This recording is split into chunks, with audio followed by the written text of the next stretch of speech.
Cathode rays पता है? एक बार टॉपिक देख लो कौन कौन से हैं। कैथोड रेज पढ़ी थी, कैनाल रेज पढ़ी थी, उसके बाद हमने पढ़ा था थॉमसन का तरबूज मॉडल, उसके बाद रदरफोर्ड का पढ़ा था मॉडल, उसके बाद क्या पढ़ा था? ये चार्जेस याद है? किस पे कितने कितने थे भाई? तुम जो इंटर पास करके आए हो, कितने मार्क्स थे इंटर में? हाँ तुम्हारे ही पूछ रहे हो, कितने थे? कितने नंबर थे इंटर में? केमिस्ट्री में कितने थे?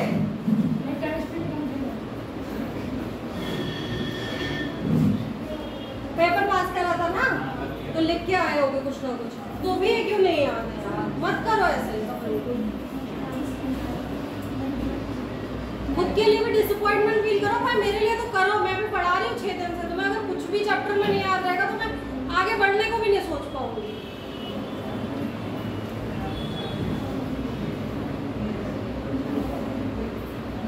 देखो हम लोग क्या चैप्टर पढ़ रहे थे? एटॉमिक स्ट्रक्चर्स पढ़ रहे थे। एटॉमिक स्ट्रक्चर्स में हमने सबसे पहले क्या बोला था? डाल्टन्स लॉ पढ़ा था, जो हमने किसमें पढ़ा था? पहले वाले बेसिक वाले चैप्टर में भी पढ़ा था। डाल्टन ने क्या बोला था? एटम क्या है हमारा? इंडिविजिबल है। उसने सब पार्टिकल्स की बात नहीं करी थी। किसकी? सब पार्टिकल्स की बात नहीं करी। उन्होंने कहा था एटम को क्या नहीं करा जा सकता? तोड़ा नहीं जा सकता। किसी भी एटम के जितने भी क्या होते हैं, किसी भी क्या कहना चाहिए, एलिमेंट के जो एटम्स होते हैं वो क्या होते हैं? सेम प्रॉपर्टीज को शो करते हैं। उसके बाद उन्होंने फिक्स्ड किसकी? रेशियो वाले की बात करी थी। क्या होता है कंपाउंड, कैसे बना होता है कंपाउंड की डेफिनेशन दी थी ना, कि जब एलिमेंट्स को एक फिक्स रेशियो में मिलाते तो हमें क्या मिलता है? कंपाउंड मिलता है। जल्दी जल्दी बोलते जाओ, सही है? खाली में इरिटेट मत करो। कैथोड रेज में क्या बोला था? कैथोड रेज में इन्होंने एक नली ली थी, ग्लास ट्यूब ली थी, उससे क्या किया था? वैक्यूम से उन्होंने क्या किया था? उसका प्रेशर बहुत लो कर दिया था। अगर तुम्हें हंसना है ना, क्लास से बाहर जाओ, तुम ही दोनों आपको से देख के थोड़े सीधा झुक के बैठो प्लीज। जल्दी से आगे मूव ऑन करते हैं ना, इसीलिए रिवाइज करा रहे हैं जिससे आगे का चैप्टर याद है। कैथोड रेज में हमने क्या ली थी? ग्लास ट्यूब ली थी, उसमें हमने क्या लगाया था? Vacuum pressure. इससे क्या करा था? प्रेशर को बहुत कम कर दिया था। हाई वोल्टेज की बैटरी अप्लाई करी थी, उससे क्या हुआ था? यहाँ से मेटल्स निकलने शुरू हो गए थे। किससे? हमारे इलेक्ट्रोड से। इलेक्ट्रोड को क्या कह रहे थे? कैथोड कह रहे थे, जो हमारा क्या था? निगेटिव इलेक्ट्रोड था। और जो इससे जो पार्टिकल्स या वेव जो निकल रही थी वो किधर को जा रही थी? एनोड की तरफ को जा रही थी। एनोड क्या था? हमारा पॉजिटिव था, जिससे हमें क्या पता चला था कि कैथोड रेज कैसे पार्टिकल से मिलकर बनी है? माइनस नेगेटिव पार्टिकल से बढ़ के बनी। उस टाइम पर हमें नहीं पता था नेगेटिव पार्टिकल को क्या कह रहा है, इसके अंदर मास है नहीं है, मोमेंटम है, एनर्जी है, क्या है क्या नहीं है, कुछ भी नहीं पता था। सिर्फ हमें क्या पता था कि कुछ रेज निकल रही है। तब हमने क्या किया? हाई वोल्टेज अप्लाई किया। सही है? हाई वोल्टेज अप्लाई करने पे यहाँ से इलेक्ट्रॉन्स निकलने लगे। और क्या एक चीज बताओ, जो कैथोड रेज थी वो गैस पे डिपेंडेंट थी कि कौन सी गैस इसके अंदर भरी हुई है उस पर डिपेंडेंट थी? कैथोड रेज डिपेंडेंट थी या इंडिपेंडेंट थी? गैस से इंडिपेंडेंट थी ना? कैसी चल रही थी? स्ट्रेट लाइन में चल रही थी। इनके अंदर क्या था? स्मॉल पार्टिकल से बनी हुई थी, और इनके साथ अंदर क्या था? कुछ ना कुछ काइनेटिक एनर्जी थी। इलेक्ट्रॉनिक और मैग्नेटिक दोनों फील्डों में कैसी हो रही थी? विक्षेपित हो रही थी पथ से, अपने पथ से डेविएशन इनमें शो हो रहा था। सही? इट मींस ये क्या था? चार्ज पार्टिकल्स थे, इन पे कुछ ना कुछ चार्ज था। इसका E/m का रेशियो क्या था? फिक्स था। कितना था?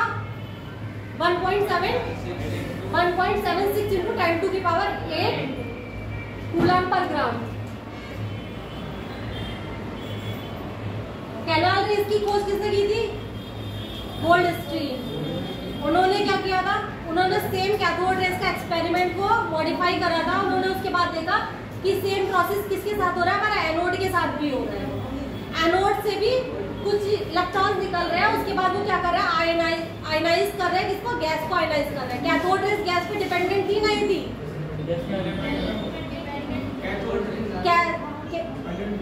ये एनोड रेज डिपेंडेंट थी, सही है। ये कैसी थी? पॉजिटिव पार्टिकल से बनी हुई थी और ये भी डेविएशन शो कर रही थी। इनका E अपॉन M फिक्स नहीं था, क्योंकि किस पे डिपेंड कर रहा था? ये गैस पे डिपेंडेंट है। अब ये पढ़ लो, ये कितने कितने थे? इलेक्ट्रॉन, प्रोटॉन, न्यूट्रॉन, सही है। इलेक्ट्रॉन पे कितना चार्ज होता है? -1, प्रोटॉन पे +1, न्यूट्रॉन न्यूट्रल होता है, उसपे कोई चार्ज नहीं होता। न्यूट्रॉन की खोज किसने की थी? चैडविक ने की थी। कैसे की थी? बेरिलियम पे अल्फा कणों की कराई थी, बम्बार्डिंग कराई थी, सही है। उसके बाद क्या है? इसका मास कितना है? 9.1 × 10⁻⁻19 किलोग्राम।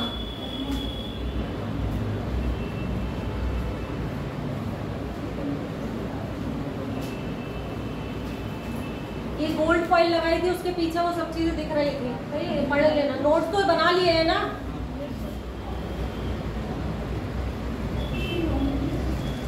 कंपोजिशन ऑफ न्यूक्लियस तो पता थी, किससे बना हुआ था न्यूक्लियस? न्यूक्लियस में क्या क्या होता है? इलेक्ट्रॉन कहाँ होता है न्यूक्लियस पर? प्रोटॉन प्लस न्यूट्रॉन मिलकर क्या बनाते हैं? न्यूक्लियस कैसा चार्ज होता है? पॉजिटिव या नेगेटिव? एटॉमिक नंबर क्या था?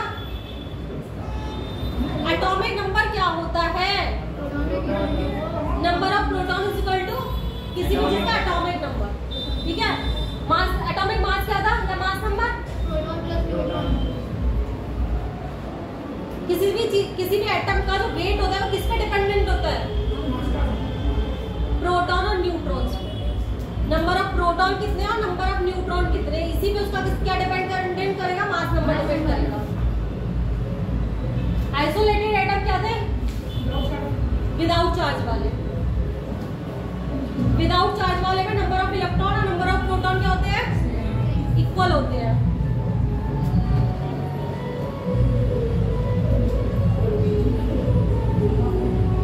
आइसोटोप्स क्या थे?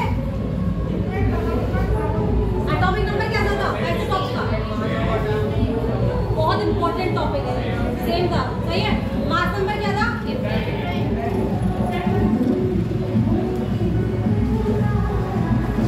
ये टेबल याद कर लेना, ये 4 लिखे हुए हैं ना, ये पेपर में उसके मैचिंग के फॉर्म में आ सकते हैं, या फिर किसी एक को भी देके पूछ सकता है इसमें कौन सा कैंसर के लिए यूज होता है या किस थायराइड प्रॉब्लम की ट्रीटमेंट के लिए क्या यूज होता है।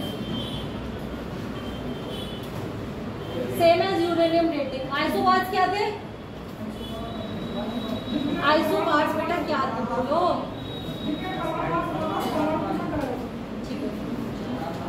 आइसोटोप्स क्या थे?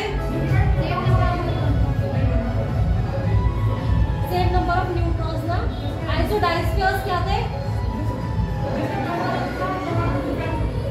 जिसमें न्यूट्रॉन और प्रोटॉन का जो हम डिफरेंस निकालेंगे वो सेम आ जाए, वो क्या थे?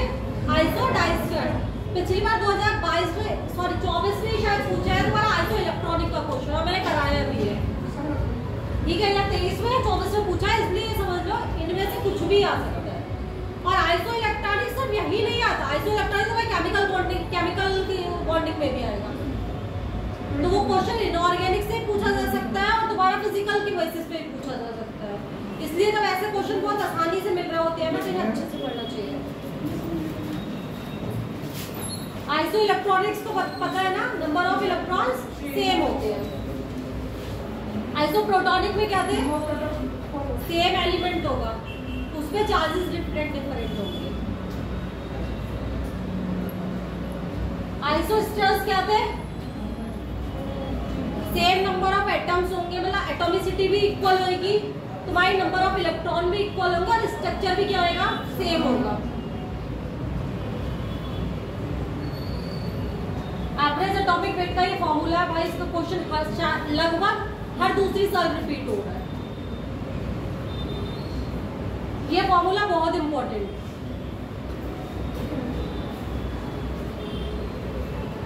क्योंकि ये रेडियो एक्टिविटी में भी तुम्हारा यूज होगा।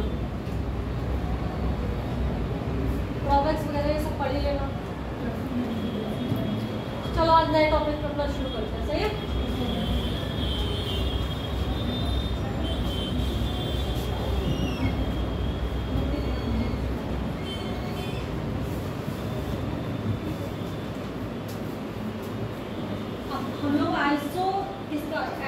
स्ट्रक्चर का जो सबसे इम्पोर्टेंट टॉपिक्स में से एक है, उसके लिए पढ़ेंगे। किसको पढ़ेंगे हम लोग? बोर मॉडल्स को पढ़ेंगे, हम डुअल नेचर ऑफ लाइट को पढ़ेंगे, हाइजेनबर्ग अनसर्टेनिटी प्रिंसिपल को पढ़ेंगे, प्लांक का लॉ पढ़ेंगे। सही है। इलेक्ट्रोमैग्नेटिक रेडिएशन मैंने पिछली क्लास में तुम्हें समझा दिया था, इसकी रेंजेस लिखी हुई है। क्या था ये पूरा? इलेक्ट्रोमैग्नेटिक रेडिएशन क्या था? कई अलग अलग वेवलेंथ और फ्रीक्वेंसी की जब लाइट्स होती है, जो मिली हुई रेडिएशन होता है, उसको हम क्या कहते हैं? इलेक्ट्रोमैग्नेटिक स्पेक्ट्रम कहते हैं। ये क्या है? Gamma rays, guy UV in my radio करके मैं लिखाई थी ट्रिक। अब व्हाटएवर जो तुम्हें याद है अपनी अपनी याद करिए, बस फॉलोइंग जो भी प्रोसेस है, जो इधर से याद कर लो या इधर से याद कर लो, वो याद कर लो। ठीक है। इलेक्ट्रोमैग्नेटिक रेडिएशन का तुम्हें पूरा क्या होना चाहिए? लाइन से याद होना चाहिए। तुम्हें इसके यूजेस पता होना चाहिए कि कौन सा वाला रेडिएशन में हमें क्या चीज किस यूज में आ रहा है। माइक्रोवेव वाला जो रीजन है वो किस यूज में आता है? माइक्रोवेव वाला रीजन का यूज हम लोग किस चीज में करते हैं? रडार में करते हैं, फूड ग्रेन वाले माइक्रोवेव प्रोसेसर में करते हैं। ठीक है। एक्सरेज का यूज हम किस में कर रहे होते हैं? मेडिकल इंडस्ट्री में ही करते हैं।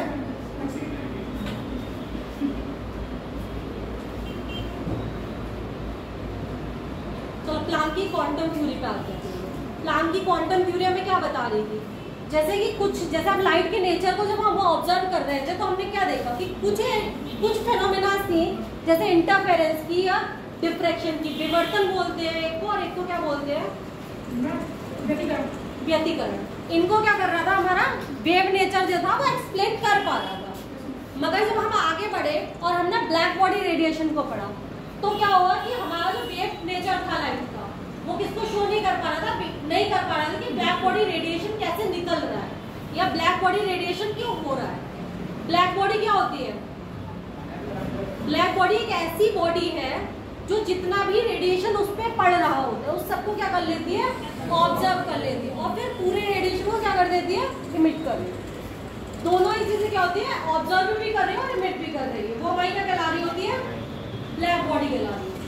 इसी चीज को जब इन्होंने आगे पढ़ा तो प्लांक ने क्या बोला? प्लांक ने बताया, वैसे ये सब फिजिक्स के टॉपिक्स हैं, जितना भी ये पढ़ोगे सब फिजिक्स में तो बहुत एक्सप्लेन करके पढ़ा जाएगा, हमें इनके छोटे छोटे फॉर्मूला से मतलब। तो मैंने इतनी ज्यादा थ्योरी यहाँ लिख भी रखी है, सब मेन पॉइंट लिख रखे हैं। इन्होंने क्या बताया कि जो हमारी लाइट होती है वो सिर्फ वेव की फॉर्म में नहीं चल रही होती है, वो किसकी फॉर्म में चल रही होती है? छोटी छोटी एनर्जी के पैकेट्स की फॉर्म में भी चल रही होती है, जिसको हमने क्या बोला? क्वांटा बोला। छोटे छोटे पैकेट्स को हमने क्या बोला? क्वांटम या क्वांटा बोला। ये क्या थे? छोटे छोटे एनर्जी के पार्टिकल्स थे, और जो इनकी एनर्जी थी वो किसके डायरेक्टली प्रोपोर्शनल थी? जितनी भी हमें जो रेडिएशन पड़ रहा था उसकी जो फ्रीक्वेंसी थी उसके क्या थी? डायरेक्टली प्रोपोर्शनल थी। वहां से हमें एक बहुत ही इंपॉर्टेंट फॉर्मूला मिला था। क्या था वो formula?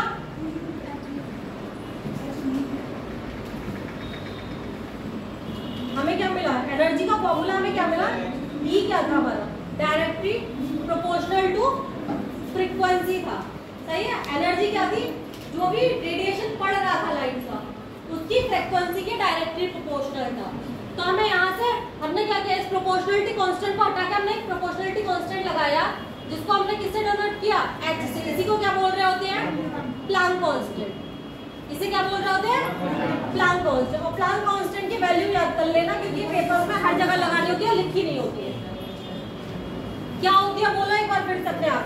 6.626 into 10 to the power -34 joule second.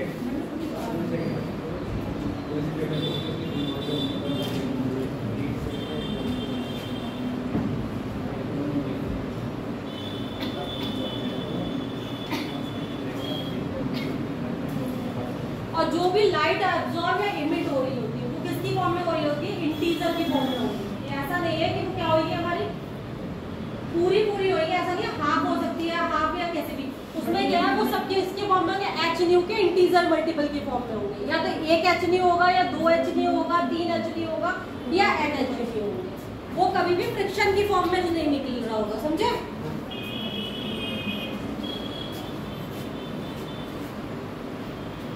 समझ में आया? क्वेश्चन करो।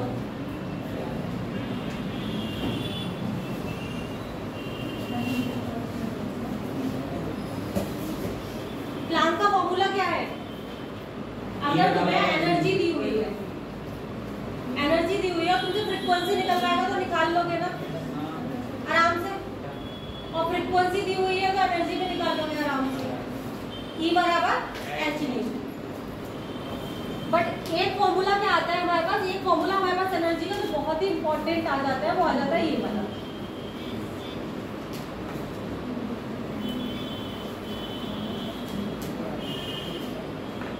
ये जब हम प्लांक के फॉर्मूले को और ज्यादा सॉल्व करते जाते हैं तो लास्ट में आके हमें किसकी वेवलेंथ की फॉर्म में दिया होता है। अगर मान लो हमें फ्रीक्वेंसी ना देके क्वेश्चन में वेवलेंथ दे रखी हो, तो अगर हमें क्या निकालना है, हमें अपना क्या एनर्जी फोटोन की निकालनी है, उस टाइम के लिए हम क्या लगाते हैं, ये फॉर्मूला लगाते हैं। इस फॉर्मूले को लिखो कॉपी में,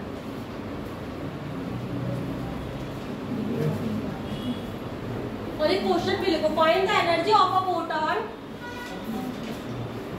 whose wavelength is 310 नैनोमीटर।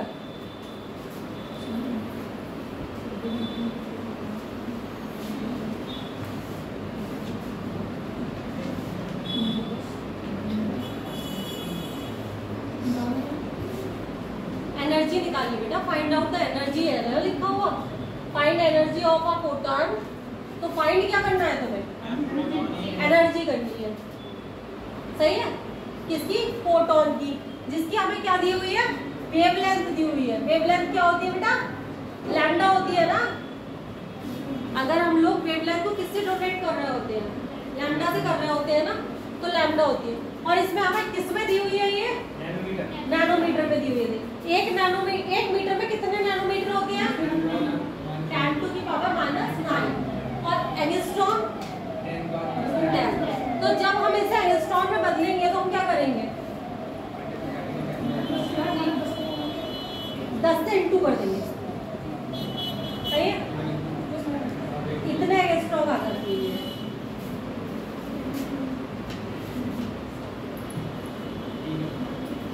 उसके बाद हमने क्या लगाया, एनर्जी का फॉर्मूला लगा। अब एनर्जी हमें क्या, ये जो एन है वो क्या है, नंबर ऑफ फोटोन है।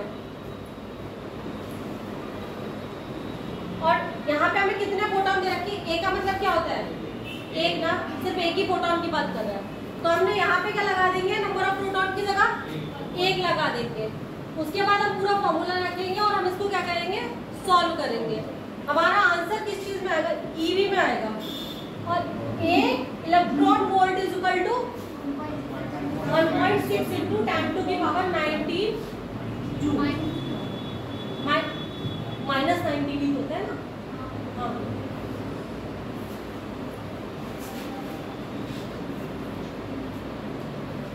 ये क्वेश्चन लिख लो, दूसरा क्वेश्चन मैं बोल रही हूँ उसे सॉल्व करो। चलो लिखो, रुक जाइए।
frequency is,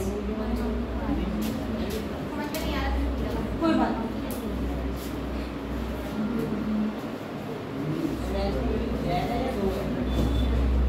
क्या हर्ट्ज लिखा हुआ है,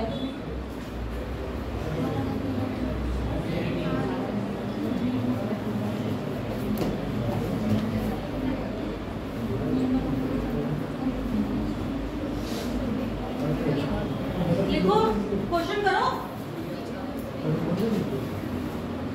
क्वेश्चन जो अभी फॉर्मूला लिखा है ना उसी से सॉल्व होना है, सॉल्व करो।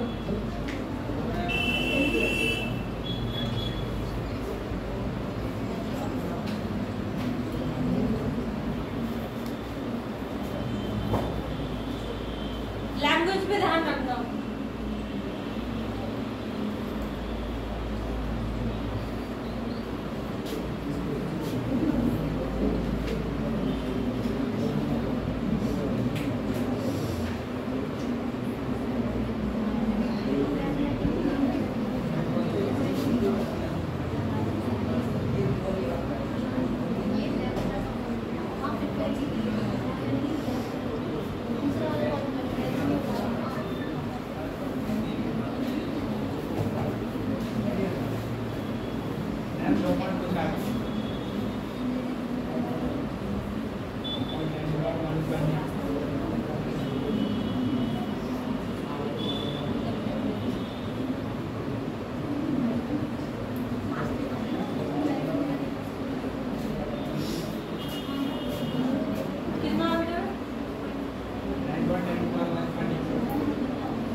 अब समझ लो इसमें किसकी सबकी वैल्यू लगा देना बस, ई की वैल्यू किस आ जाएगी तुम्हारी, कितनी आएगी, इसको हम कितनी लगाएंगे 6.022 इंटू 10 टू की पावर 23 था।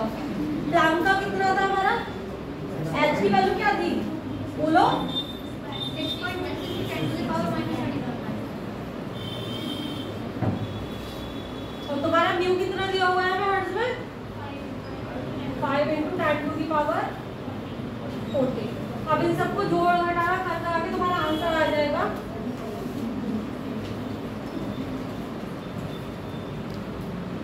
सॉरी किलो जूल में आएगा।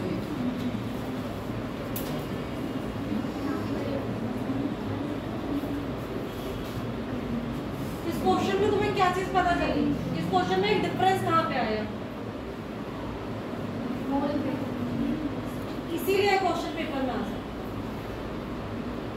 क्योंकि जनरली हम लोग किस चीज पे ध्यान जाएगा कि हमें सीधे सीधे क्या दी हुई है, फ्रीक्वेंसी दी हुई है, पूछा क्या है एनर्जी पूछा हुआ है, बट हम लैंग्वेज पे कहाँ ध्यान नहीं देंगे कि हमसे एक फोटोन की बात ना करके कितने फोटोन की बात कर रहा है, एक मोल फोटोन की बात कर रहा है। एक मोल में कितने एलिमेंट्स होते हैं, मैंने बताया था ना, कोई भी पार्टिकल कितने होंगे Na के बराबर होंगे ना, एक मोल में नंबर ऑफ पार्टिकल जब भी हम निकालेंगे तो 6.022 इंटू 10 टू की पावर 23 आएगा ना।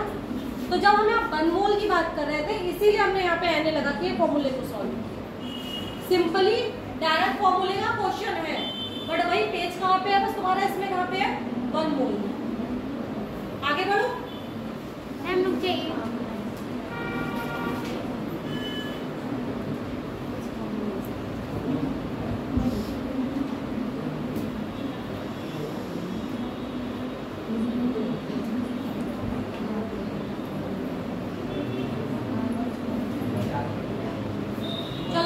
बाद में लिख लेना सही है। दूसरा क्वेश्चन करो,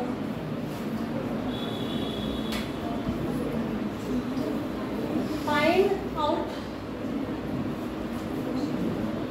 वेवलेंथ ऑफ अ फोटोन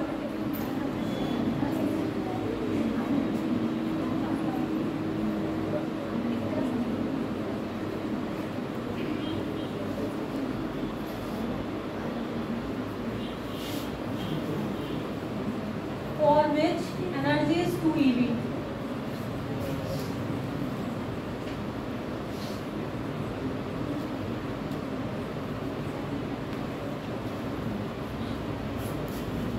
बताओ इसमें कौन सा फॉर्मूला लगाओगे?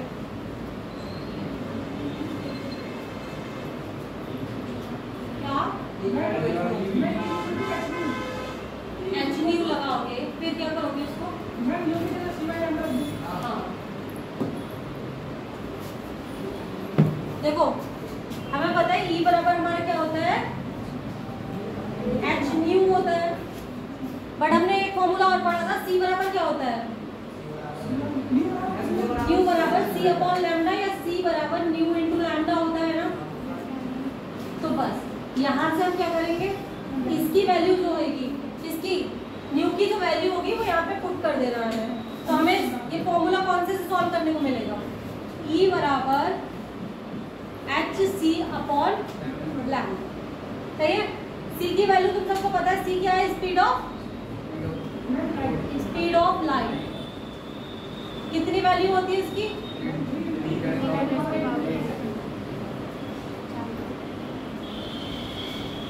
h की वैल्यू पता है ना, 6.6 इंटू 10 टू की पावर -34, सही है। अब निकालो,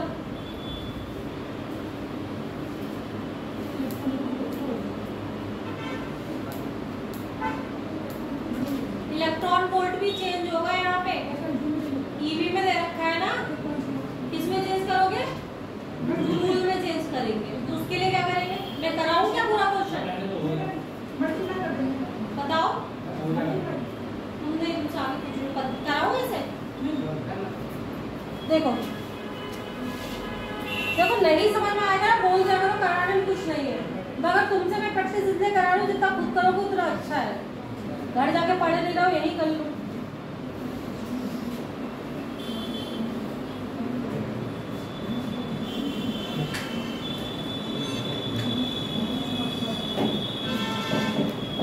सही है, कितना आ जाएगा, तो ये कितना आ जाएगा, 3.2 into 10 to the power 19 -19 joule आ जाएगा, सही।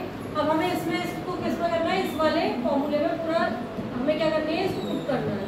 देखो हमें किस किस की वैल्यू दी हुई है, हमें E की वैल्यू दी हुई है ना, 3.2 इंटू 10 टू की पावर -19 लिख देंगे हमको।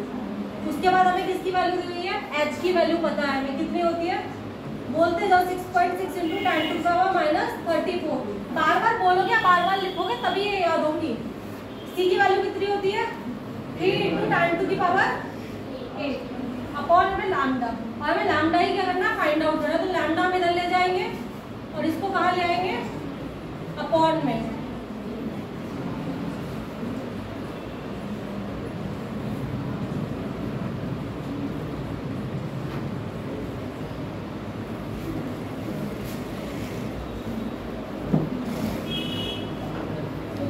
अब इसको वो कर लेना, क्या कैलकुलेशन कर लेना घर जाके।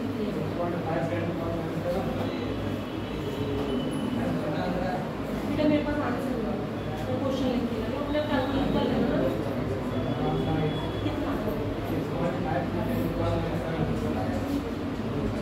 हाँ इतना ही आएगा लगभग, 5 पॉइंट है, 6 पॉइंट नहीं है, 6 में आएगा, 5 में नहीं आएगा, 6.2 आ रहा है ना।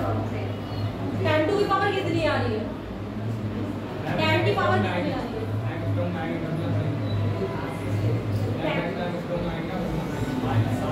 -7 आ रही, सही है।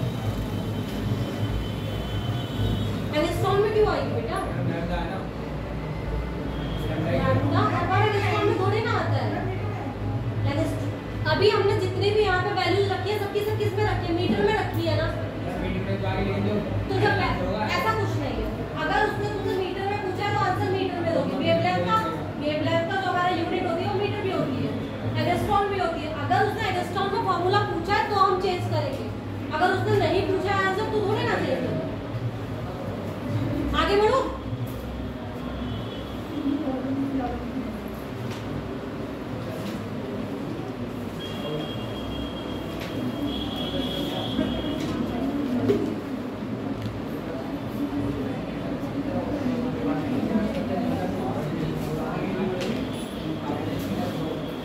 ये फॉर्मूला अपनी कॉपी पे कहीं पे लिख के इसके 10-12 सवाल कर लेना, क्योंकि इस फॉर्मूले के अलग अलग सवाल आ रहे हैं।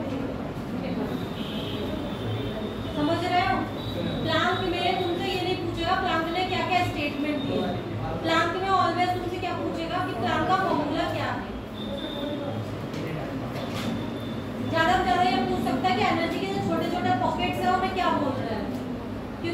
तीन ही चार चीजें बोली जिसमें मेनली तुम्हारा सबसे ज्यादा इंपॉर्टेंट क्या था, जो एनर्जी थी वो डायरेक्टली मतलब थी फ्रीक्वेंसी की।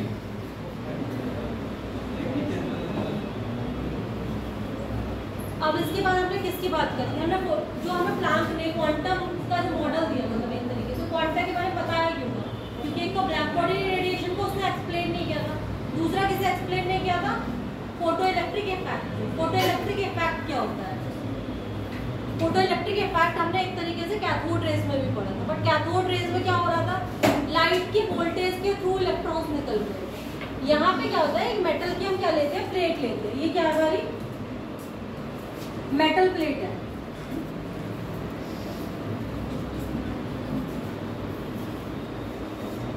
ये हमारे पास क्या है, मेटल की प्लेट है। अब हम इस पे क्या करते हैं, हम मेटल की प्लेट पे जैसे ही हम रेडिएशन डालते हैं, जैसे ही इसमें रेडिएशन पड़ते हैं वैसे ही क्या होता है, इलेक्ट्रॉन्स निकलने लगते हैं। रेडिएशन पड़ते ही क्या होता है, इलेक्ट्रॉन्स निकलने लगते हैं। और इलेक्ट्रॉन्स किस फॉर्म में निकलते हैं, कितना रेडिएशन डाला हमने, मैंने मान लो hν फ्रीक्वेंसी का, इस पे एनर्जी का हमने क्या डाला, रेडिएशन डाला। सही, इलेक्ट्रॉन को निकलने के लिए हमें कितनी एनर्जी की जरूरत थी, वो एक मिनिमम अमाउंट ऑफ फ्रीक्वेंसी होती है कि कम से कम इस फ्रीक्वेंसी को अगर पढ़ेगी तभी इलेक्ट्रॉन निकलेंगे। अगर उससे कम फ्रीक्वेंसी पढ़ रही है तो इलेक्ट्रॉन्स नहीं निकलेंगे। तो उस फ्रीक्वेंसी को क्या कहते हैं, जो मिनिमम एनर्जी रिक्वायरमेंट होती है यहाँ से इलेक्ट्रॉन निकलने के लिए रेडिएशन की, उसको क्या बोल रहे होते हैं, दहली आवर्ती या थ्रेशोल्ड एनर्जी, थ्रेशोल्ड फ्रीक्वेंसी या फिर दहली आवर्ती, सही है, उसे बोल रहे होते हैं। तो इन्होंने क्या बताया, जैसे कि when the light of a certain frequency strike on the surface of a metal or electron ejected from the metal, जैसे ही एक certain frequency की लाइट, certain frequency कितनी है, थ्रेशोल्ड एनर्जी, जिसे ऊपर की एनर्जी से कन्वर्ट कर रही है, समझे। थ्रेशोल्ड जो मतलब एक इलेक्ट्रॉन को निकलने के लिए मिनिमम जितनी एनर्जी की रिक्वायरमेंट है उससे ऊपर की एनर्जी की जैसे ही इसमें पड़ती है, वैसे ही क्या होता है कि इधर से मान लो एनर्जी पड़नी शुरू हुई है, तुरंत ही विदाउट एनी टाइम लॉस हमारे पास इलेक्ट्रॉन क्या हो जाते हैं, निकल जाते हैं। यही क्या कहलाता है हमारा फोटो इलेक्ट्रिक इफेक्ट। यही क्या था, फोटो इलेक्ट्रिक इफेक्ट।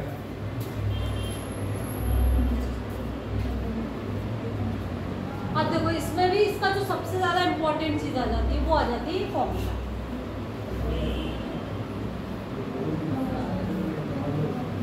ये क्या बताता है कि जो हमारी एनर्जी हमने किसी फोटोन को दी वो दो चीजों में खर्च हुई हमारी, एक तो फोटोन को निकालने में, दूसरी उस फोटोन को काइनेटिक एनर्जी देने में, क्योंकि फोटोन निकलेगा कब, जब उसके पास काइनेटिक एनर्जी होगी तभी तो निकलेगा। हाँ, तो दो चीजों के रूप में उसकी जो एनर्जी मैंने दी एक फोटोन के लिए, एक मेटल पे हमने जो एनर्जी डाली वो किसमें, दो चीजों में काम में खर्च हुई। एक क्या हुई, किसमें हुई, एक तो इलेक्ट्रॉन निकालने में जितनी एनर्जी की जरूरत है वो कितनी एनर्जी की जरूरत होगी उसको क्या बोलेंगे, थ्रेशोल्ड एनर्जी की बोलेंगे ना। तो एक तो थ्रेशोल्ड एनर्जी में खर्च होगी और एक किस में खर्च होगी, काइनेटिक एनर्जी में।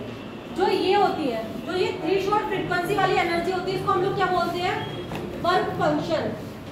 सही है, इसको क्या बोल रहे होते हैं, मैं hν नॉट, क्या होता है, वर्क फंक्शन। ये क्या है हमारे पास, जो हमने एनर्जी दी है, किसी भी फोटोन को क्या दिया है, जितनी एनर्जी दी है। और ये क्या है हमारे पास, काइनेटिक एनर्जी। काइनेटिक एनर्जी का एक फॉर्मूला तो तुम सबको पता होगा ना,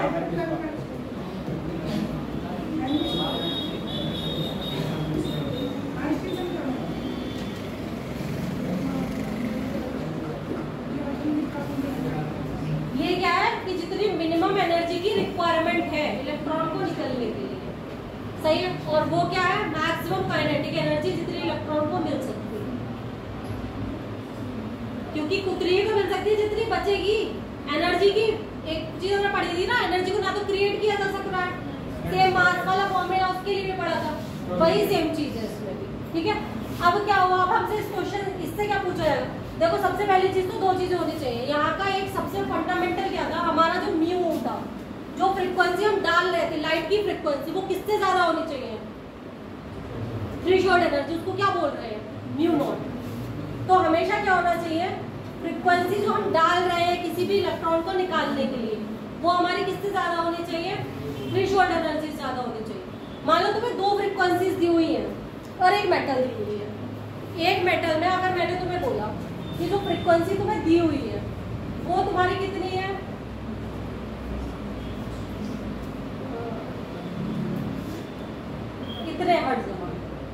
वैसे तो 10 की पावर में लिखो तो ज़्यादा बढ़िया, 10 की पावर 6 सही है। और जो तुम्हें एनर्जी तुम्हारी दहली आवृत्ति है वो कितनी है, 10 की पावर 9। तो क्या यहाँ से वो तुम्हारा इलेक्ट्रॉन निकलेगा? क्यों नहीं निकलेगा? क्योंकि हमारी थ्रेशोल्ड फ्रीक्वेंसी ज़्यादा है। इट मीन्स हमारी थ्रेशोल्ड एनर्जी क्या हो जाएगी? ज़्यादा हो जाएगी। एनर्जी और फ्रीक्वेंसी में जो हमें रिलेशनशिप बताया था, किसने बताया था? एनर्जी और फ्रीक्वेंसी में जो अभी रिलेशनशिप बताया था हमें, वो किसने बताया था? प्लैंक ने। कि क्या होती है एनर्जी डायरेक्टली प्रोपोर्शनल किसकी होती है? फ्रीक्वेंसी की। तो अगर मेरे पास जो हमें फ्रीक्वेंसी दी हुई है, अगर मैंने जो फ्रीक्वेंसी तुम्हें दी है वो हमारी थ्रेशोल्ड फ्रीक्वेंसी से कम है, तो इट मींस जो हमारी एनर्जी भी होगी वो क्या होगी? कम होगी ना। आ रहा है समझ में? नहीं आया? चलो क्वेश्चन करो।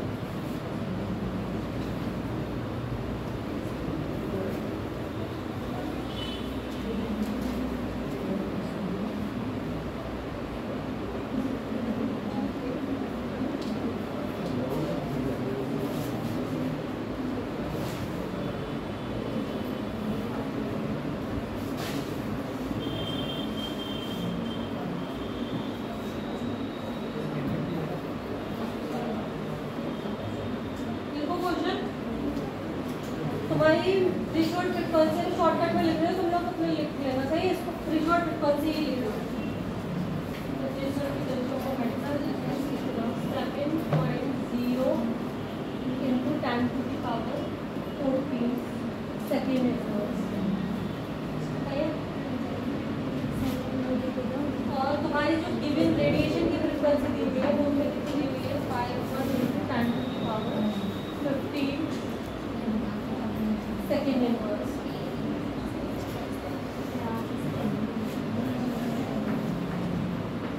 वन है 1 into 10 to the power 15 second inverse. हमसे पूछा क्या क्या है?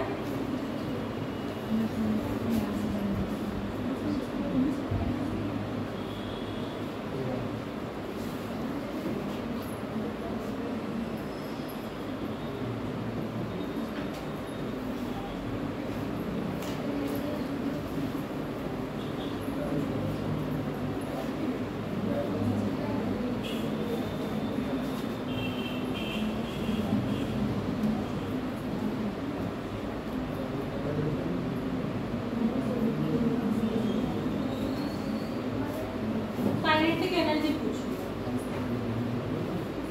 निकालो फॉर्मूला लगाओ। जो अभी लिखाया था सेम वही फॉर्मूला लगना है। तुम लोग सॉल्व नहीं कर रहे हो क्या?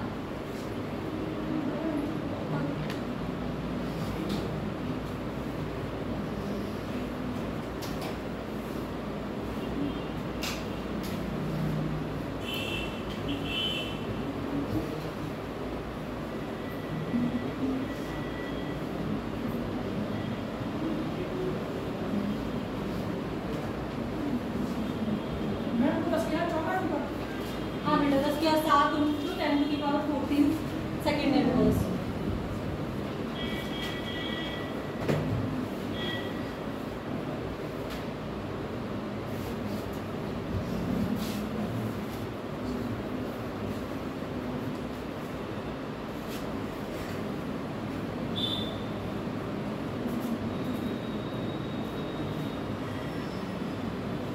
Kinetic energy is equal to h nu minus h nu naught। h कितना होता है? 6.6 into 10 to the power minus 13 joule second. ठीक है, लगाओ। यहाँ से क्या कर लो? h कॉमन ले लो। Mu minus mu naught. यहाँ पे क्या हो गया? h 10 to the power minus 15 minus 7 into 10 to the power 14 sorry h और 10 to the power 14 बाहर ले लो। कितना बचेगा? 10 माइनस 7, ये कितना हो गया? 6.6 into 10 to the power minus 34 into 10 to the power 14 into 3।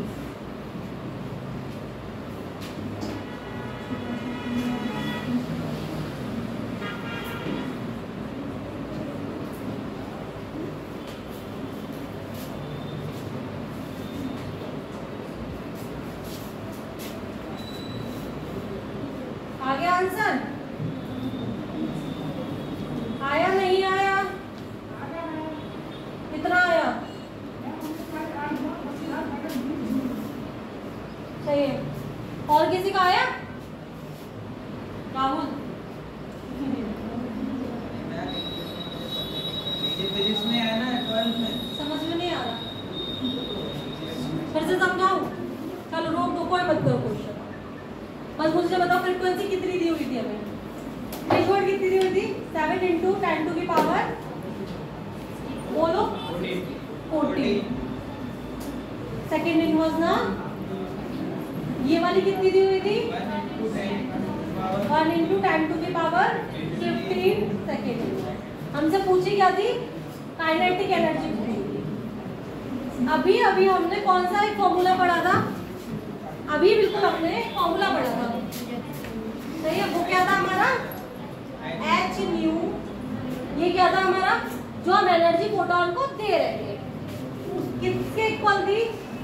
उसकी थ्रेशोल्ड एनर्जी के प्लस काइनेटिक एनर्जी के, सही है? ठीक है, अब मुझे ये निकालना है, काइनेटिक एनर्जी निकालना है। तो काइनेटिक एनर्जी को एक साइड कर लेंगे हम लोग, तो क्या हो जाएगा? h nu minus h nu naught आ जाएगा, सही है? अब क्या होता है? सिंपल कर लिया करो, अलग अलग गुणा करोगे तो डबल डबल करनी पड़ रही है। h को कॉमन कर लो, म्यू माइनस म्यू नॉट आया। उसके बाद क्या हुआ?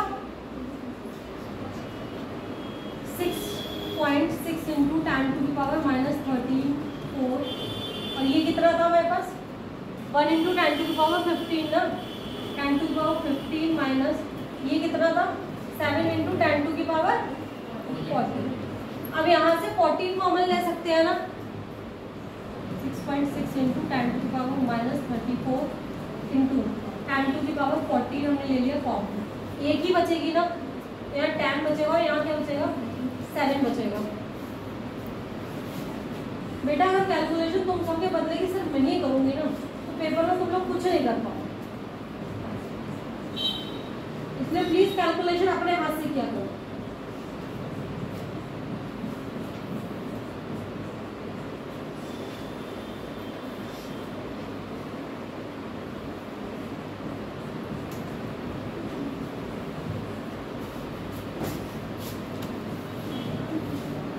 अब समझ में आया? चेतना सो रही हो बेटा तुम?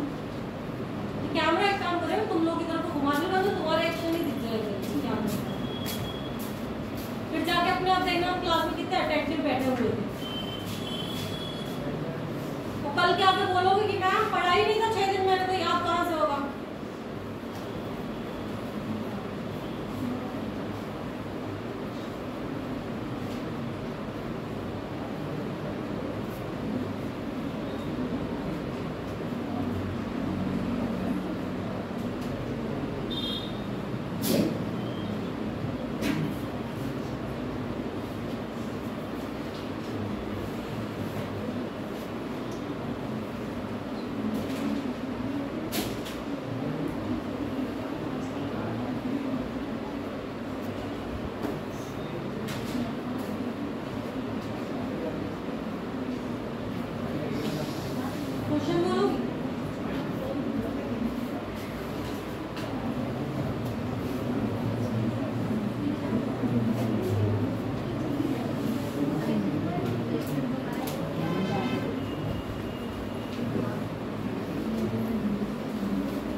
E1 दी हुई है 25 EB, E2 दिया हुआ है 50 EB, लैम्डा 1 एंड लैम्डा 2 में रिलेशनशिप बताना है। करो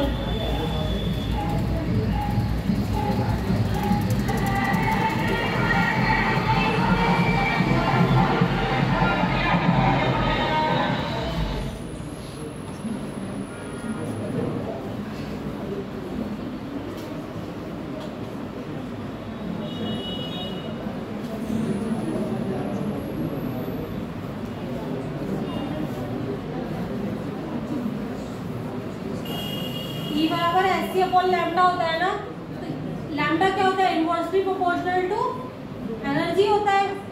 तो अगर हम E1 अपॉन E2 लिखेंगे तो हमें क्या लिखना होगा? Lambda 2 upon lambda 1। करो, जैसे मैं कैलकुलेशन भी नहीं कर दो। रिलेशनशिप जब बता दे, ऑप्शंस भी लिख दूं मैं इसके।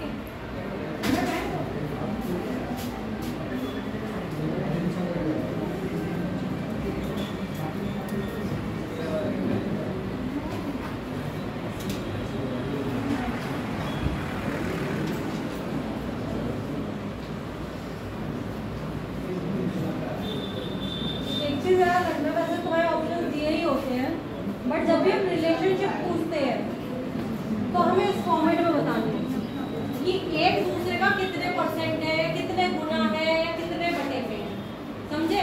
और रेशियो पूछ रहा है तो तुम डायरेक्ट लिख सकते हो lambda 1 upon lambda 2 equal to 1 upon. But अगर तुमसे रिलेशनशिप पूछा है तो तुम्हें इसी फॉर्मेट में आंसर देना है। कितना आ रहा है? सी वाला, सी वाला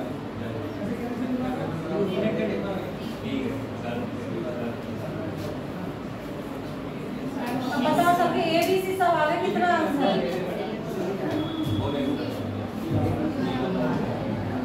सी वाला देख, सी वाला दे दे फटाफट। कौन कौन ए वाले थे? सी आंसर है। मैम ये सही है, ये तो मैंने बोला ही। समझ में आया? सेकंड सी नहीं आया? लास्ट में समझ में आया बेटा? आगे बढ़े?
एनर्जी जूल में बेटा निकालनी है।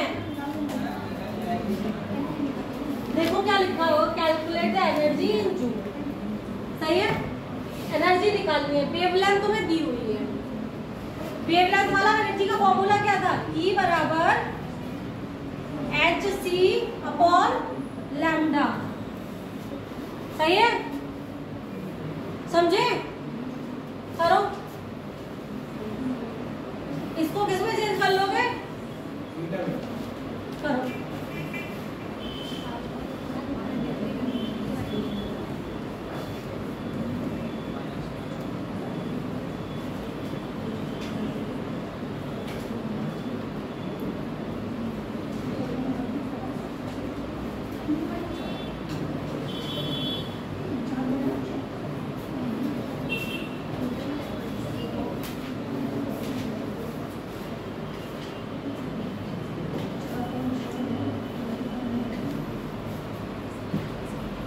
करो कैलकुलेशन।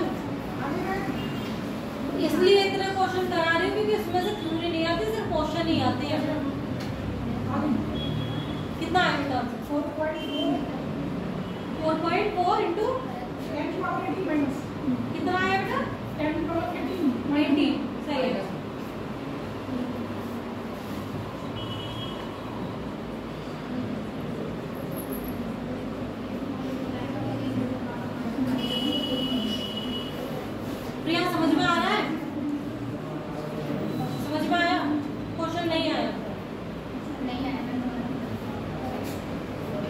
देखो हमसे क्या पूछी है, सुनो, देखो बिल्कुल सीरियस हो। हमसे एनर्जी पूछी, किसमें? जूल में पूछ रहा है, ठीक है। हमें वेवलेंथ किसमें दी हुई है? नैनोमीटर में दी हुई है। हमारे पास जो इसका फॉर्मूला होता है वो कितना होता है? जो ये होता है हमारे पास 6.6 इंटू 10⁻34 माइनस का जूल सेकेंड में होता है ना, होता है। एक तो यूनिट हमारे पास क्या है? जूल सेकंड की यूनिट है। दूसरी क्या है ये? एक बार यूनिट पे ध्यान देना क्योंकि इस क्वेश्चन में यूनिट्स ही मैटर कर रही हैं। ये क्या है हमारे पास? जूल सेकंड की यूनिट है। इसकी यूनिट किस में आएगी? मीटर पर सेकंड में आएगी। इसकी यूनिट हम किस में निकालें तो हमारे पास सिर्फ जूल बचे? बताओ प्रिया। अगर मुझे एनर्जी जूल में निकालनी है, सही है, एनर्जी मुझे जूल में निकालनी है। प्लांक कांस्टेंट की मेरी यूनिट होती है जूल सेकेंड, मीटर पर सेकेंड इसकी यूनिट होती है। तो मुझे इसकी यूनिट किस में निकालनी पड़ेगी जो ये सिर्फ जूल बचे? यूनिट वाला चैप्टर फिजिक्स में पढ़ा है, नहीं पढ़ा है अभी तक?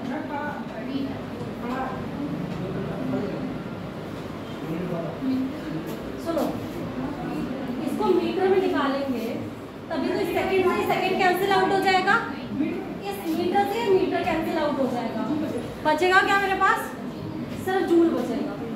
यार देखो तुम लोग को अगर मजाक करनी है ना, सीरियस में नहीं ले रहे तो मेरी आप हालत है खड़े होकर पढ़ाने तो बोल दो मैं भी क्लास बंद करके जा।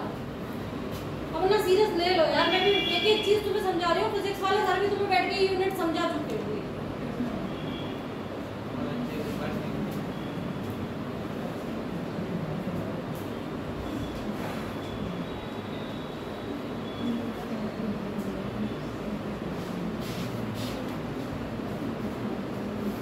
उसके बाद जब हमने कैलकुलेशन का इसको जूल में बदलने के लिए क्या करना पड़ेगा? 1 नैनोमीटर में कितने मीटर होते हैं?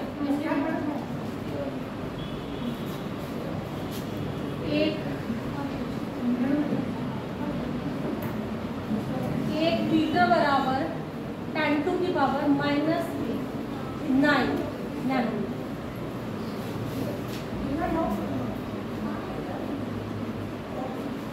इसको तुमने किस में चेंज कर लिया? मीटर में चेंज कर लिया।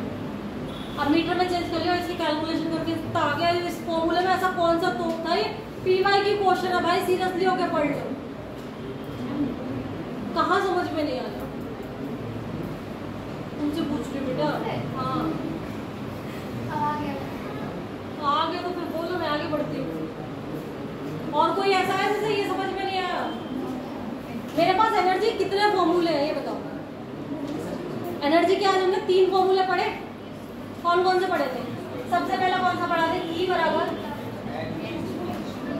H न्यू, E बराबर Hc अपॉन लैम्डा, E बराबर N into 1।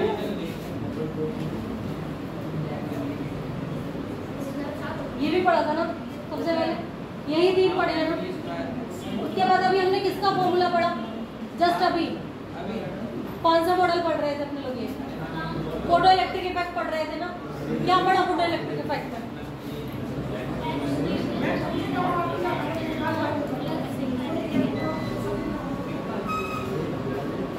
ये 4 फॉर्मूले पढ़े, सही है? तुम्हें फिजिक्स या केमिस्ट्री में एक क्वेश्चन ऐसे मिल जाएगा। अगर तब भी सीरियस हो कि तुम्हें नहीं पढ़ना तो यार बोल दो नहीं पढ़ाऊंगी।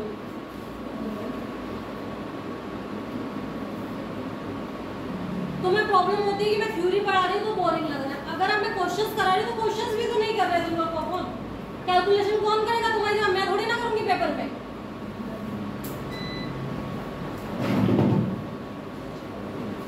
तुम्हें चीजें समझ में नहीं आती तुम 4 बार पूछो, बट प्रॉब्लमेटिक सेक्शन तो बताओ कि मैम मुझे इस पूरे सेक्शन में सेक्शन की ये प्रॉब्लम है, मुझे यूनिट कन्वर्जन नहीं आ रहा, मुझे कैलकुलेशन नहीं आ रही, मुझे फॉर्मूला याद नहीं। ऐसे थोड़ी ना चलेगा बेटा कि चलो एक क्वेश्चन और लिखो। हंसो मत, उसके अलग के लिए नहीं कह रही।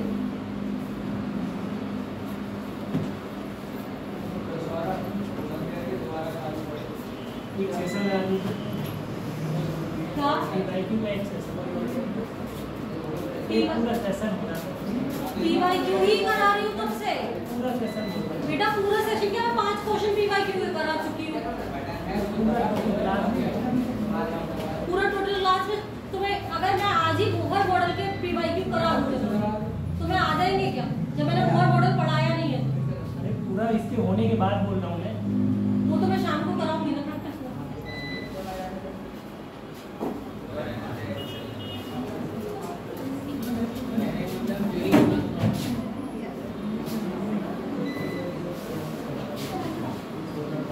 चलो नेक्स्ट टॉपिक पे आ जाओ। बोहर मॉडल में बोहर एटॉमिक थ्योरी जो हमारी सबसे ज्यादा माने जाने वाली अभी तक की थ्योरियों में से एक मानी गई उस टाइम पे, वो कौन सी थी? बोहर। बोहर के बाद कौन सी आई थी जिसने सब कुछ एक्सप्लेन कर दिया था लास्ट में? सोमरफेल्ड की आ गई थी, जिन्होंने हमें क्या बता दिया था हमारे ऑर्बिटल्स कैसे के इक्लिप्स मोड में चल रहे हैं। सोमरफेल्ड सबसे लास्ट सोमरफेल्ड का मॉडल है ना। क्वांटम मॉडल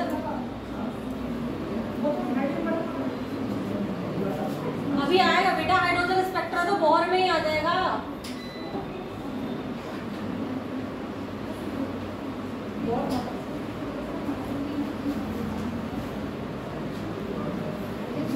बोहर ने क्या बोला था? जो इलेक्ट्रॉन होता है वो सर्कुलर ऑर्बिट्स में घूमता है, जो क्या होती है? निश्चित होती है। उनका क्या होता है? उनको क्या बोल रहे होते हैं? बोहर ने बताया कि जो हमारा इलेक्ट्रॉन होता है जो न्यूक्लियस के अराउंड किसमें घूम रहा है? सर्कुलर ऑर्बिट्स में घूम रहा है। और ये सर्कुलर ऑर्बिट्स हमारी क्या हो गई? स्टेशनरी या स्टेबल ऑर्बिट्स हो गई, क्योंकि ये क्या है? फिक्स है। ये किस में आएंगी? एनर्जी के इंटीजर मल्टीपल की ही फॉर्म में आएंगी, इनको हम फ्रैक्शन की फॉर्म में नहीं लेंगे। सही है? जैसे जैसे सेल्स की दूरी बढ़ती जाती है, जैसे जैसे इनकी सेल्स की दूरी बढ़ती जाती है, क्या बढ़ता जाता है? हमारा एनर्जी बढ़ रही है। सेल्स जैसे जैसे हम दूर जाते जा रहे हैं, क्या बढ़ रहा है? एनर्जी बढ़ रही है। इनका एंगुलर मोमेंटम क्या होता है? एंगुलर मोमेंटम जो इलेक्ट्रॉन घूम रहे हैं उनका एंगुलर मोमेंटम जो होता है वो क्या होता है? h/2π का क्या होता है? इंटीजर मल्टीपल होता है।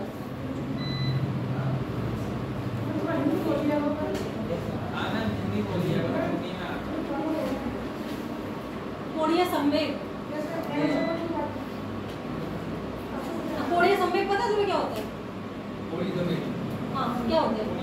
अच्छा तुम्हें इंग्लिश में एंगुलर मोमेंटम भी नहीं पता है, हिंदी में कोणीय संवेग भी नहीं पता, तो कौन सी भाषा बोलो? इसके अलावा मुझे कुछ भी नहीं आता।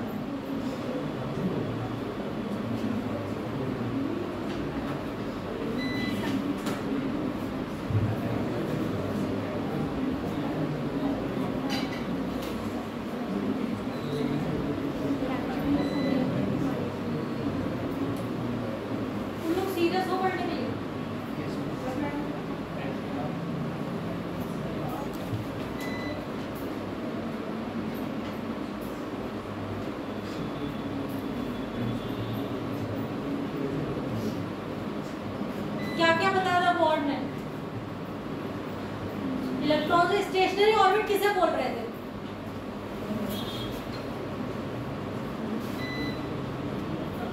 जिसमें इलेक्ट्रॉन रिजॉल्व कर रहा था वही तो अगर स्टेबल ऑर्बिट थी, उन्हीं को क्या बोल रहे थे? स्टेशनरी ऑर्बिट या कक्षा को बोल रहे थे। सही हिंदी में।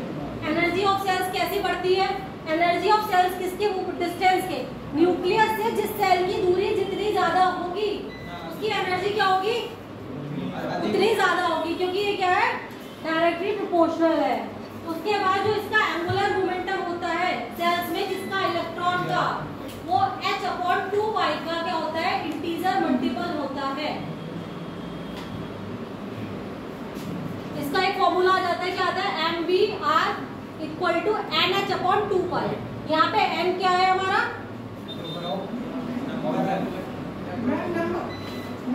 नंबर ऑफ सेल या ऑर्बिट। कौन सी ऑर्बिट में? पहली ऑर्बिट में, दूसरी ऑर्बिट में, तीसरी ऑर्बिट में जो दिया होगा n की जगह पे वो लगाएंगे। जब इलेक्ट्रॉन एक ऑर्बिट से दूसरी ऑर्बिट में जाता है, चाहे वो जाए या वापस आए, दोनों टाइम पे क्या करता है? एनर्जी को ऑब्जर्व करेगा। जब ऊपर जाना है उसे ग्राउंड स्टेट से एक्साइटेड स्टेट में जाने के लिए क्या करता है? एनर्जी को एब्जॉर्ब करता है। ऊपर से नीचे आते टाइम क्या करेगा? एनर्जी को क्या करेगा? निकालेगा, इमिट करेगा। ठीक है।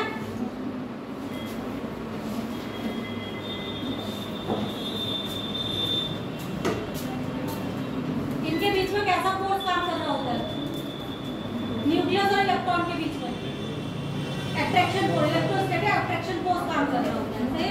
इसीलिए क्या होता है, जो हमारे लिए बताया गया था कि अगर गोल गोल ऑर्बिट में एक इलेक्ट्रॉन रोटेट कर रहा है, इससे पहले हमने बात की थी ना, इलेक्ट्रॉन गोल गोल रोटेट कर रहा है, तो एक टाइम पे क्या होगा? जब इलेक्ट्रॉन रोटेट कर देगा अपनी एनर्जी को लॉस करेगा तो वो बीच में गिर जाएगा। बट ऐसा नहीं होता, क्योंकि उन पे दो तरीके के फोर्स काम कर रहे होते हैं। एक तो जो बाहरी इलेक्ट्रॉन होते हैं उन पे एक रिपल्सन फोर्स काम कर रहा होता है अंदर वाली सेल्स के इलेक्ट्रॉन्स की वजह से, और एक अट्रैक्शन फोर्स भी काम कर रहा होता है किसकी वजह से? न्यूक्लियस की वजह से। तो इसी वजह से वो दोनों इलेक्ट्रॉन क्या हो जाते हैं? बैलेंस आउट हो जाते हैं।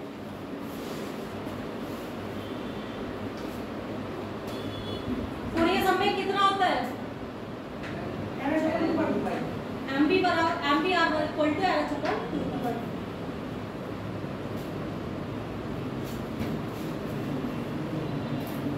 बोर मॉडल की एक सबसे बड़ी चीज थी, एक सिर्फ किसके लिए था? एक लिमिटेशन थी, वो क्या था? Hydrogen like atom. और हाइड्रोजन लाइक एटम से मतलब क्या है? Single electron system. Hydrogen like atom से मतलब क्या है? सिर्फ और सिर्फ सिंगल इलेक्ट्रॉन सिस्टम के लिए एप्लीकेबल है। मान लो अगर मेरे पास सोडियम भी अगर मुझे दिया हुआ, सही, ये सोडियम के लिए भी तब एप्लीकेबल है जब उसके पास 11 में से 10 इलेक्ट्रॉन जा चुके हैं, उससे 1 इलेक्ट्रॉन बचा। समझ रहे हो? अगर मुझसे कही जाएगी कि लिथियम का सिर्फ फॉर्मूला, मुझसे कह दीजिए अगर सिर्फ लिथियम के लिए एप्लीकेबल है या नहीं है? लिथियम के लिए एप्लीकेबल है, नहीं है, बट लिथियम +2 के लिए एप्लीकेबल है, बेरिलियम +3 के लिए एप्लीकेबल है, हीलियम +1 के लिए एप्लीकेबल है, बट हीलियम के लिए एप्लीकेबल नहीं है। बोर मॉडल क्या था? सिर्फ सिंगल इलेक्ट्रॉन सिस्टम के लिए एप्लीकेबल है, इससे ज्यादा के लिए वो एप्लीकेबल नहीं है। इन्होंने हमें कितने सारे फॉर्मूले दिए थे जो बहुत ही इंपॉर्टेंट है तुम्हारे हाइड्रोजन लाइक एटम के लिए, और ये सारे फॉर्मूले एक पेज पे अभी लिख लो और रट लो।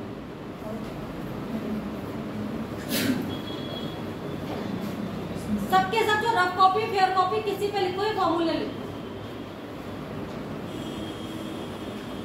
रेडियस का फॉर्मूला मैंने दिया था, जो हमें किसी भी, मतलब ये n ऑर्बिट की रेडियस निकालनी है, ये किसकी है? ऑर्बिटल रेडियस निकालनी है। तो किसके बराबर होगी? किसके डायरेक्टली प्रोपोर्शनल होती है? n² के डायरेक्टली प्रोपोर्शनल होती है, और इनवर्सली प्रोपोर्शनल टू बेटा फोटो खींचने की वजह कॉपी पेन नहीं है क्या? मैं लिखने के लिए बोल रही हूँ जिससे तुम्हें याद हो जाएगी,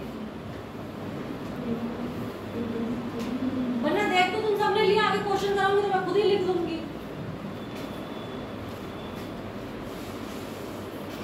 एक बार लिखो प्लीज, ध्यान से लिखो, क्योंकि अभी इसके क्वेश्चन करेंगे, बहुत क्वेश्चन है जो हमारे PYQ से। आज ही बेटा? R0 ये हमारी जिस ऑर्बिट की हम निकालेंगे Rn, और ये हमारी क्या है? इनिशियल ऑर्बिट है। क्या बेटा? सेम R से भी करते हैं रिप्रेजेंटेशन, A से भी करते हैं। तुम्हारे में दोनों तरीके से फॉर्म लिखे, A को भी रेडियस ही बात की है। ये फॉर्मूला दोनों फॉर्मेट में पेपर में डायरेक्ट फॉर्मूले भी पूछे जाते हैं, तो ये A के फॉर्म में भी लिखा हुआ हो सकता है और R के फॉर्म में भी, इसलिए मैंने दोनों लिख दिए।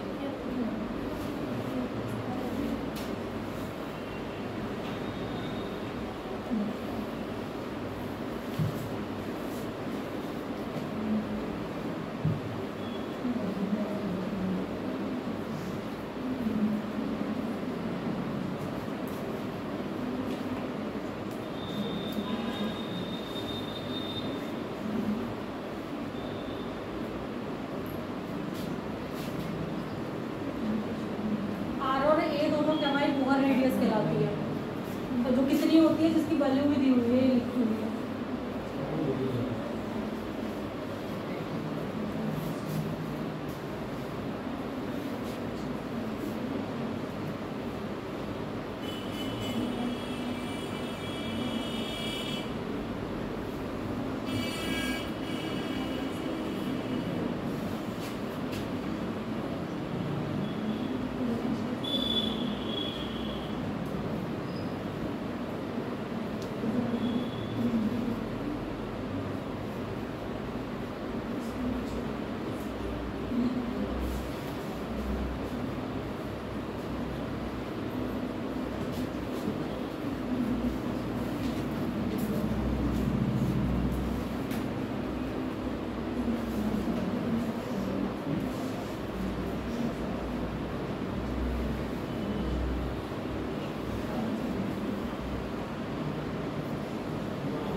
अभी करेंगे इसके 2-4 क्वेश्चन, और जो क्वेश्चन आज बचेंगे 8:30 बजे से ऑनलाइन वाली क्लास है ना, उसमें बहुत ही क्वेश्चन करेंगे और सारे PYQs करेंगे जितने भी अभी तक आए हुए हैं।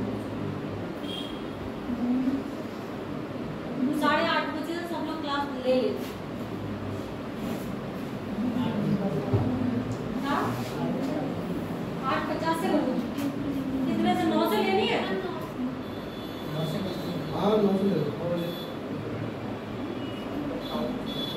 9 से सब लोग राजी हो? खाना खा पी लोगे? ठीक है, 9 बजे से ले लो। और भी रात में बोलो तो हम तो और रात में मिलते हैं। उससे पहले मत बोलो, बस उससे पहले मिल ही जाएगी, उसके बाद तो कितने भी ले लो।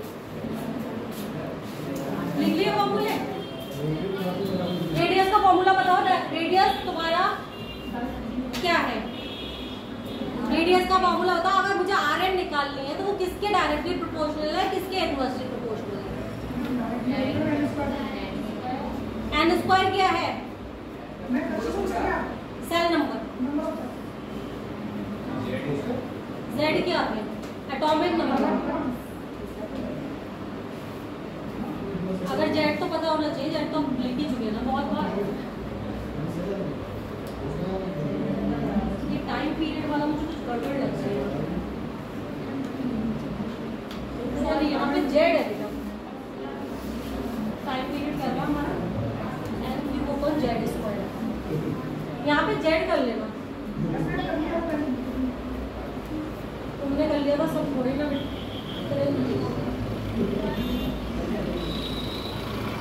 ये z है, सही है।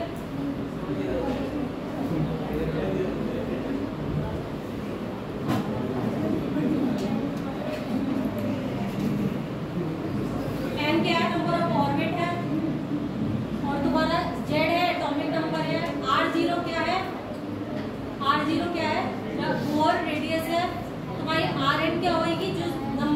केस उनसे पूछी जाएगी। टी क्या है, टाइम पीरियड है। टोटल एनर्जी हमारी क्या होती है 13.6 into Z square upon n square.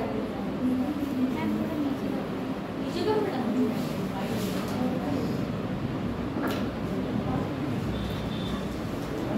Total energy potential energy में relationship, total energy potential energy में रिलेशनशिप।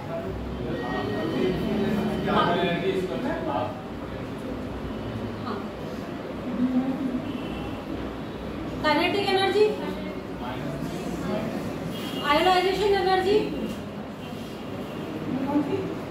अगर किसी इलेक्ट्रॉन की आयोनाइजेशन एनर्जी पूछ ली, आयोनाइजेशन एनर्जी कितनी है? सही है। क्वेश्चन करें आगे, लिख लिए कॉपी पे? कौन लिख रहा है? जल्दी जल्दी लिया।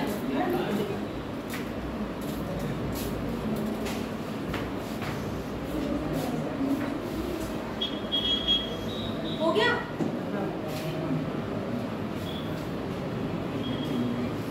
क्वेश्चन लिखो। फाइंड आउट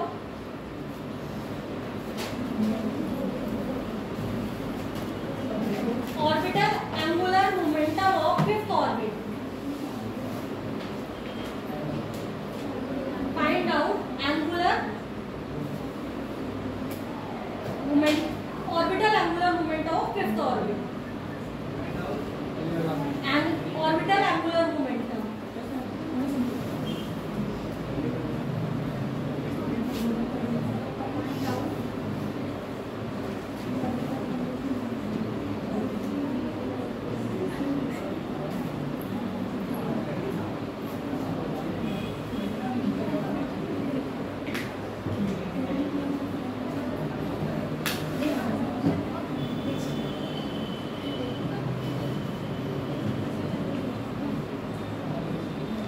फॉर्मूला लगाओ, क्वेश्चन सॉल्व करके जल्दी से बताओ।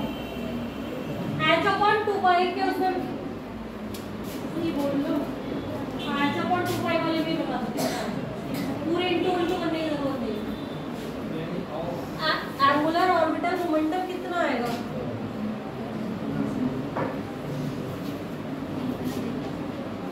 एंगुलर ऑर्बिटल मोमेंटम जाना क्या था?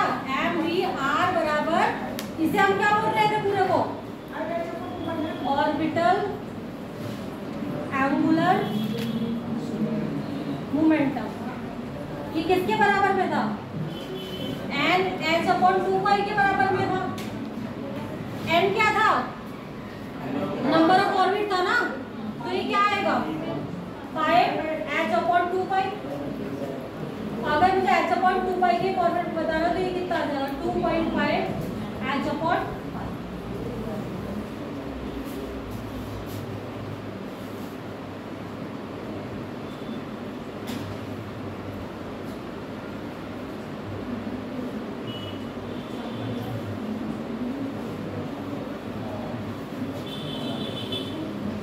दूसरा क्वेश्चन करें।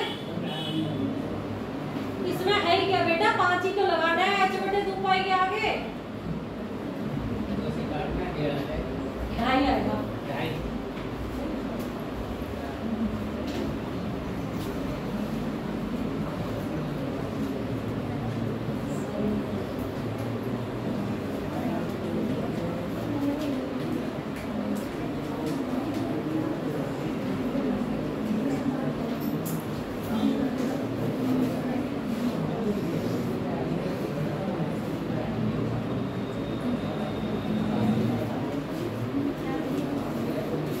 आयोनाइजेशन एनर्जी बताओ लिथियम +2 के लिए कितनी होगी?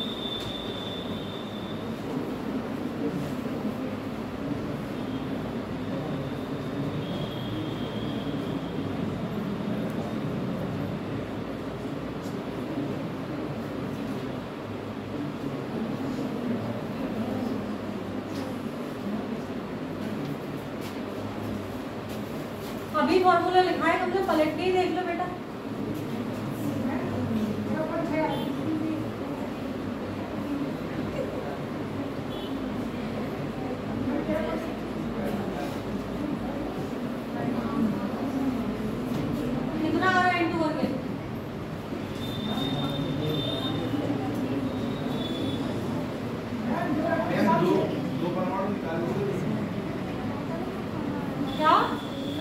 क्या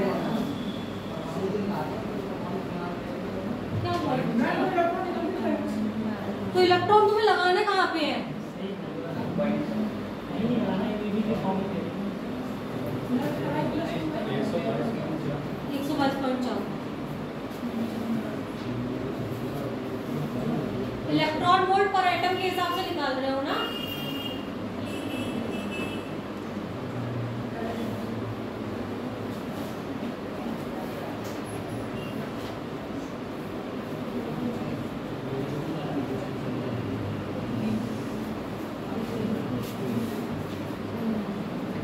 करो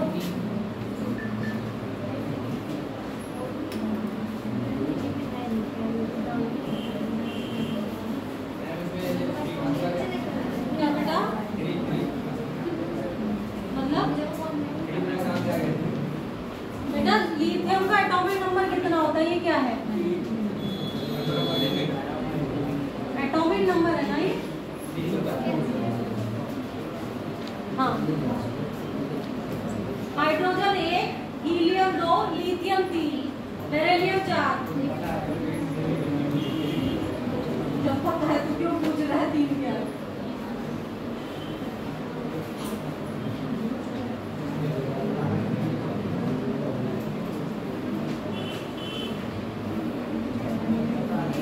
चलो लिखो।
ये क्वेश्चन तुम ही लोग करो, जितना बोल रहा है इसमें लिख लो।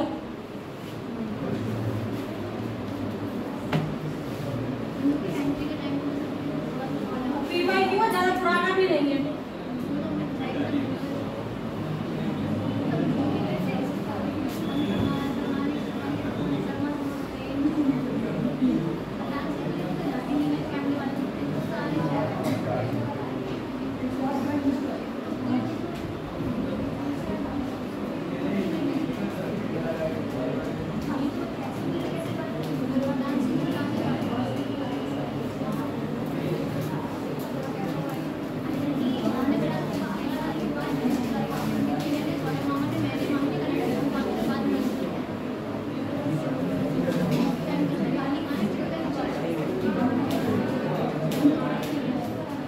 हमें क्या दी हुई है? हीलियम आयन की दी हुई है। कौन सी ऑर्बिट? सेकेंड ऑर्बिट दी हुई है। और लिथियम की कौन सी पूछी है? थर्ड पूछी है। चलो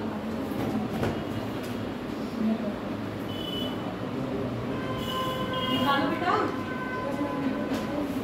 ट्राई तो करो, नहीं होगा तो कराऊंगी।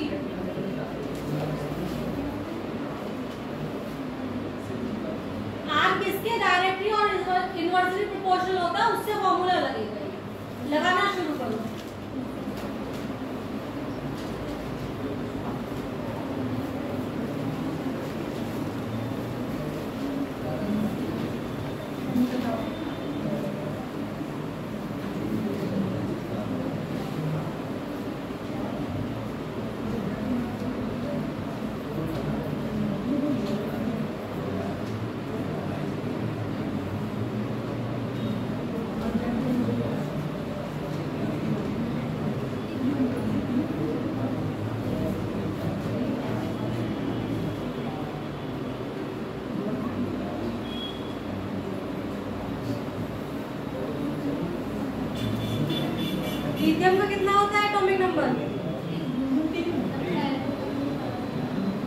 ऑर्बिट की बात करी है, थर्ड की।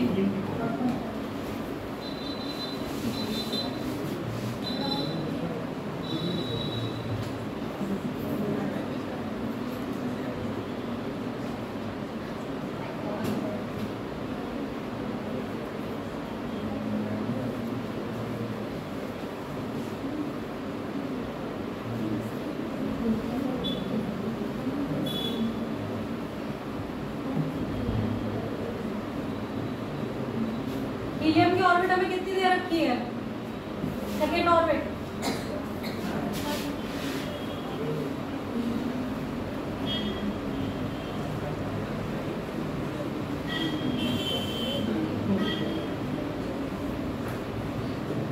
अब हो पाएगा क्यों?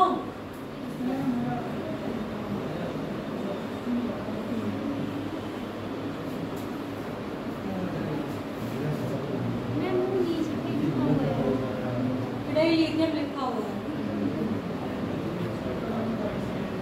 कितना आई है बेटा?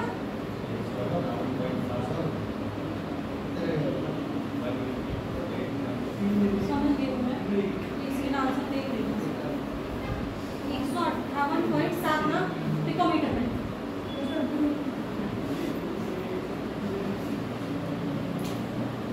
हुआ तो जो फॉर्मूला लिखा हुआ अभी भी नहीं हुआ?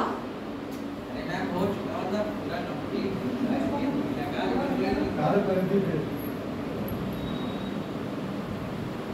कितने मिनट होते हैं तुम लोग कितना क्वेश्चन सॉल्व करने के लिए? मुझे नहीं पता। उम्मीद लगती है अपनी अपनी शक्लें देख के कर पाओगे एक मिनट। यही स्पीड से तो तुम चल रहे हो, एक मिनट करके देख लो घड़ी की तरफ। और उसके बाद फिजिक्स या कुछ क्वेश्चन पे 1 मिनट की जगह पर 4 मिनट भी खा के जाते होंगे। तो इन वाले क्वेश्चनों में 2 और 4 की थोड़ा भाग में तो मत लगाओ उसके टाइम हुआ।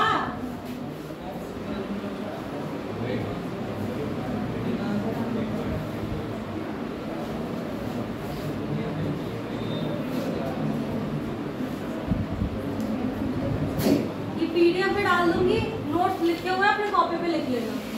क्यों नहीं? क्या अभी तो बस 3 मिनट बचे मोबाइल क्लास दिख रही है, घड़ी मेरे ही सामने लगी है। मैम एक वाले सर आ गए? आज 1 घंटा और मैं ही पढ़ा लेती हूँ।